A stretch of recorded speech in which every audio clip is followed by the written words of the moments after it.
Today I'm at Sutton Bingham Church in Somerset. It's a very dark church. It has a very dark history to it, but the last 200 years has been pretty much okay. This here is new stonework. Well, I say it's new, but it's not new. It's a couple of 100 years old, and so is this bit here as well. There used to be an underground tunnel which had stone spiral stairs that went down to an underground room, which was partitioned into several different rooms.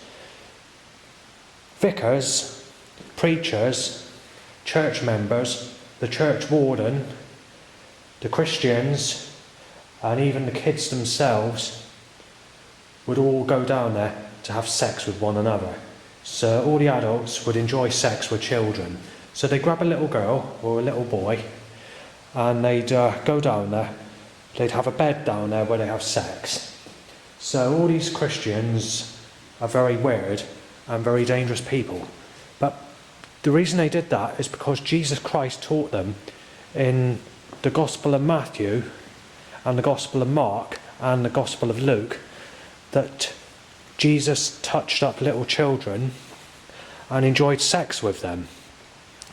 This piece of information has been removed from the Holy Bible when it was made properly years later. So the King James Version, or the versions that came out before that, wouldn't have that information in there. Like they had to take out the bit about Mary Magdalene and Jesus Christ enjoying sex with Mary Magdalene. Because Mary Magdalene was 11 years of age and Jesus Christ, I believe, was 23 when they had sex together. And she was a prostitute that Jesus Christ cleansed and obviously wiped her clean by having sex with her. Well, obviously I don't consider this to be acceptable for a saviour, especially if you're someone that's never had anybody in your whole life and been sexually abused and too old to even have anybody. But there's not much you can do about that.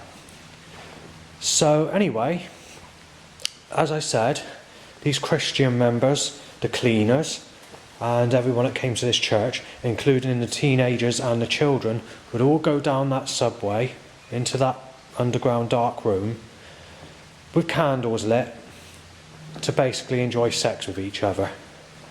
And this is why child pregnancies back in Christianity days of coming to these churches were very frequent, and many children were having sex with each other back in those days before Victorian times and before the built-up world of the revolutionary generation or the new industrial creation of the material world of anything in the last couple of 100 years or so. So anyway, what it teaches in the Bible has been taken out of the Bible. There's a section in Matthew, Luke and John. I'm not sure if it's in John actually. It's in Mark, sorry.